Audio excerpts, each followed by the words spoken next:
آج کی تراویح میں 12ویں پارے کے دوسرے ربوع سے 13ویں پارے کے نصف تک پڑھا گیا ہے۔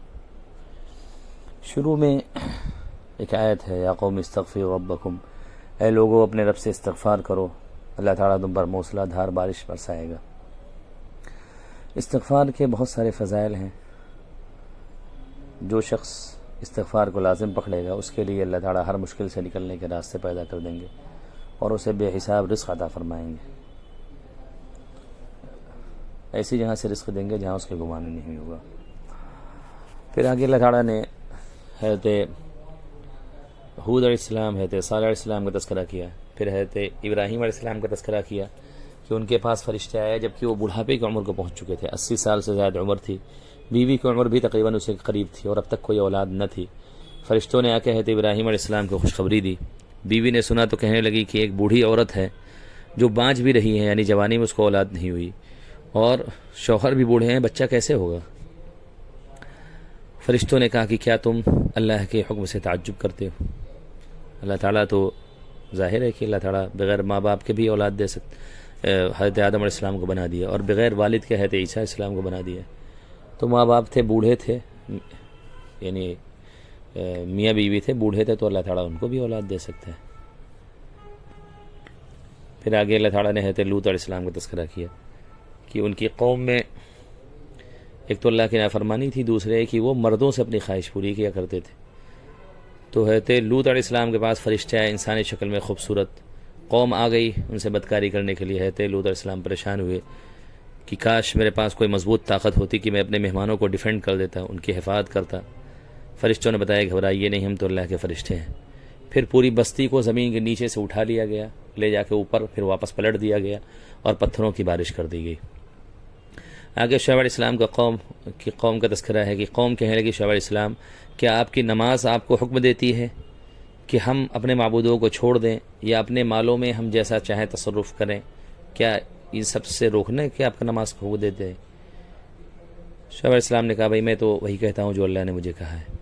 یعنی گویا کہ قوم یہ کہہ رہی تھی کہ آپ اپنے کام سے کام رکھیں، آپ نماز روزہ کریں، ہمارے کاموں میں کیوں انٹرفیئر کر رہے ہیں؟ بہت سے مسلمان افسوس آج کل یہی سوچتے ہیں کہ بھئی نماز روزہ کر لیں، باقی ہر معاملے میں شریعت کو کیوں لانا ہے؟ لیکن یہ بات ٹھیک نہیں۔ شریعت ہمارے صبح سے لے کر شام تک، سر سے لے کر پاؤں تک ہر مسئلے کا حل ہے۔ قرآن کریم میں اللہ نے فرمایا کہ ایمان والو مکمل طور پر اسلام میں داخل ہو جاؤ، ایسا نہ ہو کہ جب کوئی فائدہ نظر آئے تو آ جائیں اور جب نقصان آئے تو نکل لیں، یہ طریقہ ٹھیک نہیں ہے۔ آگے نئی سورہ شروع ہوتی ہے، سورہ یوسف، جس کے بارے میں اللہ نے فرمایا کہ سب سے بہترین قصہ ہے۔ یوسف علیہ السلام کے سگے بھائی تھے بنیامین، اور 10 اور بھائی تھے جو دوسری والدہ سے تھے، والد دونوں کے ایک تھے یعقوب علیہ السلام۔ تو یوسف علیہ السلام بڑے خوبصورت بھی تھے، بچپنے میں ان کی والدہ کا انتقال ہو گیا، جس کی وجہ سے والد صاحب یعنی یعقوب علیہ السلام بہت مانتے تھے ان کو۔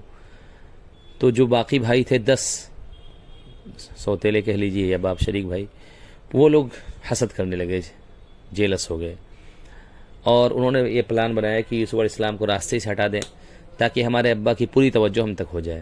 چنانچہ اسی پلان کے تحت انہوں نے حضرت یعقوب علیہ السلام سے کہا، ابا جان یوسف علیہ السلام کو ہمارے ساتھ بھیجیے، ذرا کھیلیں کودیں۔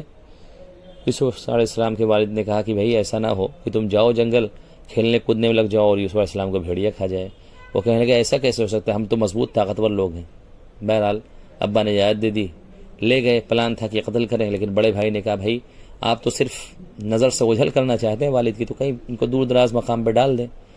چنانچہ ایک کنویں میں انہیں ڈال دیا گیا، اور شام میں واپس ابا کے پاس آئے اور کپڑے پر، یوسف علیہ السلام کے کپڑے پر خون لگا کے کسی جانور کا کہ یوسف علیہ السلام کو بھیڑیا کھا گیا ہے، اور کہنے لگے آپ تو ہماری بات مانیں گے نہیں۔ روتے ہوئے آئے۔ پتہ چلا کہ ہر آنسو جو ہے وہ سچ ہو ایسا ضروری بھی نہیں ہے، کبھی کبھی جھوٹ والا بھی آنسو ہوتا ہے۔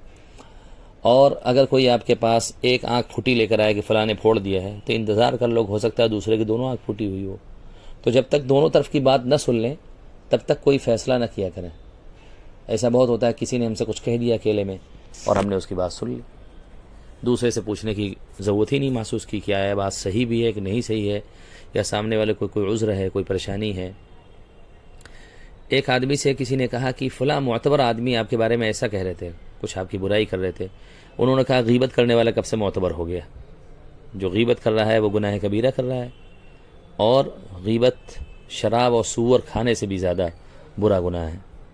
تو ایسا برا کام کرنے والا، ایسی غیبت کرنے والا معتبر آدمی کب سے بن گیا؟ لیکن آج کل بس یہی ہے کہ انسان سن لیتا ہے کسی سے، سمجھتا ہے کہ وہ گویا کہ بالکل سچ بات ہے، وحی منزل ہے. خیر، پھر حضرت یوسف علیہ السلام کو وہاں کنویں سے بیچ دیا گیا مصر لے جا کر. مصر میں جس شخص نے خریدا اس کو اولاد نہیں تھی، اس نے پال لیا. اس کی جو عورت تھی، جب یوسف علیہ السلام ذرا بڑے ہوئے تو ان کو ورغنانے لگی، بلکہ اسی پلان سے ایک دن دروازہ بند کر دیا اور اندر سے ان سے بدکاری کرنے کی خواہش ظاہر کی. یوسف علیہ السلام دروازے کی طرف بھاگے تو دروازہ کھل گیا. باہر دروازے کے باہر ہی وہ عزیز مصر جو مالک تھا وہ کھڑا ہوا تھا. اس عورت نے اپنا بیان پلٹ دیا اور کہنے لگی کہ بتاؤ، جو آدمی تمہاری بیوی کے ساتھ برا ارادہ رکھتا ہے اس کے ساتھ کیا کرنا چاہیے؟ یوسف علیہ السلام نے کہا نہیں، بلکہ اس عورت نے ہی غلط مجھے بہکانے کی کوشش کی.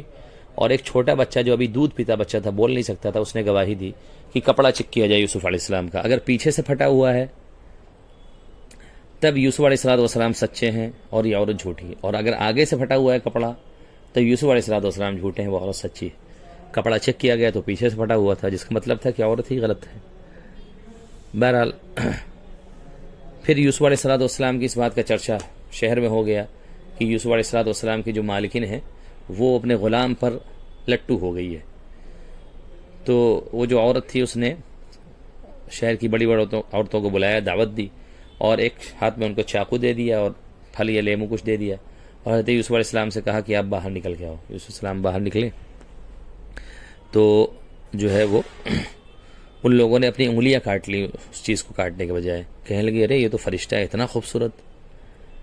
پھر یوسف علیہ السلام کو خود کہنے لگے کہ ارے اپنی مالکن کی بات مان لو. یوسف علیہ السلام نے اللہ سے درخواست کی کہ اللہ تعالیٰ آپ مجھے بچا لیں ورنہ تو میں ان کی طرف مائل ہو جاؤں گا. چنانچہ یوسف علیہ السلام کو جیل بھیج دیا گیا. جیل میں 2 آدمی آئے جو بادشاہ کے یہاں کام کرتے تھے، اور دونوں نے خواب دیکھا. ایک نے یہ خواب دیکھا کہ وہ شراب نہیں چھوڑ رہا ہے، دوسرے نے یہ خواب دیکھا کہ اس کے سر پہ روٹیاں کچھ ہیں، وہاں سے چڑیا اٹھا کے کھا رہی ہیں. یوسف علیہ السلام نے خواب کی تعبیر دی کہ جو شراب نہیں چھوڑ رہا ہے وہ بادشاہ کی خدمت میں پھر سے جاب میں واپس چلا جائے گا، اور جو آدمی جس کے سر سے چڑیا کھا رہی ہیں روٹیاں وہ مارا جائے گا، پھانسی ہو جائے گی اس کی. چنانچہ ایسے ہی ہوا. یوسف علیہ السلام نے یہ کہا تھا اس آدمی سے جس کے بارے میں یہ خیال تھا کہ وہ بچ جائے گا، کہ بادشاہ سے جا کے تذکرہ کرنا، لیکن وہ آدمی بھول گیا. پھر خدا کا کرنا ایسا ہوا، کچھ سالوں بعد بادشاہ نے خواب دیکھا. خواب یہ دیکھا کہ 7 موٹی گائیں ہیں اور 7 پتلی گائیں. 7 موٹی گائیں کو 7 پتلی گائیں کھا رہی ہیں، اور 7 تر و تازہ بالیاں ہیں اور 7 جو ہے سوکھی بالیاں ہیں. تو بادشاہ نے خواب کی تعبیر پوچھی، لوگوں کو پتہ نہیں تھا. وہ جو آدمی جیل سے واپس آیا تھا اس کو یاد آیا. اس نے بادشاہ سے کہا کہ ایک آدمی ایسا. بادشاہ نے کہا ٹھیک ہے جا کے پوچھ کے آؤ. یوسف علیہ السلام نے بتایا کہ دیکھو 7 سال خوب بارش ہوگی، خوب غلہ ہوگا، اس کے اگلے سال بہت قحط پڑے گا 7 سال، پھر جب 14 سال ہو جائے گا تو پھر جو ہے معاملہ ٹھیک ہو جائے گا اور بارش پھر سے ہوگی. بادشاہ نے کہا کہ یوسف علیہ السلام کو جیل سے نکال کے لاؤ. یوسف علیہ السلام نے کہا نہیں، پہلے ان عورتوں کا حال معلوم کرو جس کی وجہ سے مجھے جیل بھیجا گیا ہے. چنانچہ ان عورتوں نے اقرار کر لیا کہ نہیں، یوسف علیہ السلام بے قصور ہیں، وہی لوگ قصوروار تھیں.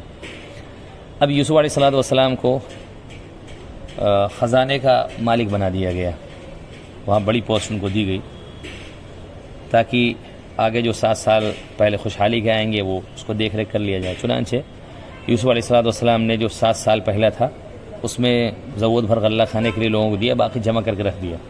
پھر جب اگلا 7 سال شروع ہوا جس میں قحط ہوا تو بہت پریشانی ہوئی، مخلوق پریشان ہوئی، آس پاس سے بھی لوگ آنے لگے.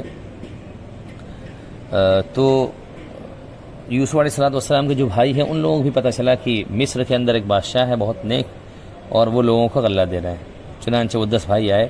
یوسف علیہ السلام نے بھی دیکھتے ہی پہچان لیا کہ میرے بھائی ہیں جنہوں نے مجھے اس حال میں پہنچایا تھا، لیکن اللہ تعالیٰ نے ایک طریقے سے مجھے بادشاہ بنا دیا. آج یوسف علیہ السلام نے ان بھائیوں کو غلہ دیا، اور جو وہ سامان پیسے لے کے آئے تھے ان کے پیسے اسی غلے میں رکھ کے واپس کر دیے.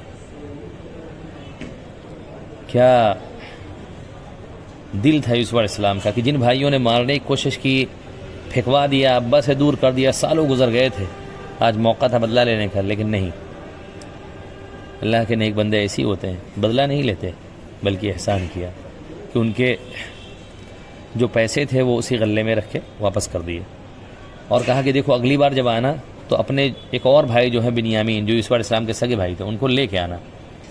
چنانچہ وہ لوگ چلے گئے، واپس آئے، آ کے ابا سے بتایا کہ ایسا ایسا ہوا ہے۔ ابا نے کہا کہ کیا جیسے میں نے یوسف علیہ السلام کے سلسلے میں تمہارے اوپر بھروسہ کر لیا تھا، ایسے بنیامین کے بارے میں بھروسہ کروں؟ بہرحال اب خواہی نہ خواہی، چاہتے نہ چاہتے بنیامین کو بھی بھیج دیا۔ جب بنیامین پہنچے یوسف علیہ السلام کے پاس تو یوسف علیہ السلام نے ان کو بتا دیا کہ دیکھو میں یوسف ہوں، تمہارا سگا بھائی، لہٰذا اب کچھ تدبیر کر کے ہی تمہیں روکتے ہیں۔ تو اس کے بعد یوسف علیہ السلام نے بنیامین کو بتا دیا، اور ایک شاہی پیالہ تھا قیمتی، وہ بنیامین کے سامان میں چھپا دیا۔ جب قافلہ سارا واپس جانے لگا، نکل گیا تھوڑا سا، تو بادشاہ کی طرف سے ایک آدمی یعنی یوسف علیہ السلام کی طرف سے دوڑتے ہوئے آیا کہ بادشاہ کا پیالہ گم ہو گیا، تم ہی لوگ چور ہو۔ وہ لوگ کہنے لگے نہیں ایسا نہیں، ہم چور نہیں ہیں۔ تو کہا اچھا اگر چوری پکڑی جائے تو کیا ہوگا؟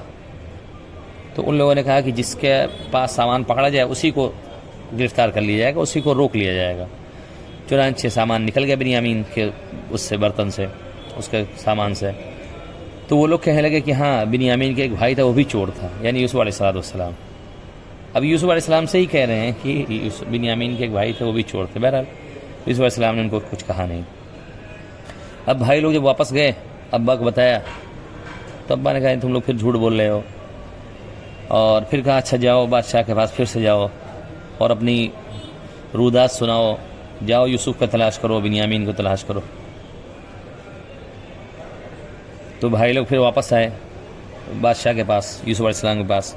یوسف علیہ السلام نے پوچھا کہ کیا تمہیں یاد ہے کہ تم نے کیا کیا تھا یوسف کے ساتھ؟ تب انہیں دھیان آیا کہ کہیں یہی تو یوسف علیہ السلام نہیں۔ پوچھنے لگے کیا آپ ہی یوسف ہیں؟ یوسف علیہ السلام نے فرمایا جی ہاں میں ہی یوسف ہوں، اور یہ میرے بھائی بنیامین ہیں، اور اللہ نے میرے اوپر احسان کیا ہے۔ بھائی کہنے لگے کہ ذرا ہمیں معاف کر دیجیے، اللہ نے آپ کو ترجیح دی ہمارے اوپر۔ یوسف علیہ السلام نے فوراً انہیں معاف فرما دیا اور کہا کہ جاؤ اور میرے والد کو اور سب لوگوں کو وہاں سے لے کے آؤ، اور یہاں مصر میں سب لوگ آ جاؤ۔ چنانچہ سب لوگ وہاں سے گئے اور وہاں سے شاہی انداز میں سب لوگ واپس آئے۔ یوسف علیہ السلام نے سب کا خیر مقدم کیا، اور جو ان کی غلطی کوتاہی تھی اس کو بالکل معاف کر دیا، اس پہ ذرا بھی ان کا بدلہ نہیں لیا۔ یہاں بعض مفسرین نے لکھا ہے کہ آخر یوسف علیہ السلام نے معاف کیسے کر دیا؟ تقریباً 40 سال کے آس پاس کا عرصہ گزر چکا تھا، ابا سے اتنی جدائی ہو چکی تھی، غلام بنا کے بیچا تھا۔ تو اس کے بارے میں لکھا ہے کہ اگر انسان یہ دیکھے گا کہ صرف یہی دیکھے کہ حالات کسی نے کیا کیا تو کبھی وہ معافی نہیں کر پائے گا، کبھی خوش بھی نہیں رہے گا۔ اور اگر وہ یہ سوچے گا کہ بھائی ٹھیک ہے ایسا ہونا تھا، مقدر ہونا تھا، ہو گیا، اب جو ہونا تھا ہو گیا، اس کے پیچھے کیا بھاگے، جانے دے۔ تو انہوں نے یوسف علیہ السلام نے یہی دیکھا اور اپنے بھائیوں کو معاف کر دیا، بالکل بدلہ نہیں لیا ان سے۔ آگے ایک نئی سورہ شروع ہوتی ہے، سورہ رعد، اس کا تذکرہ انشاءاللہ کل۔ السلام علیکم۔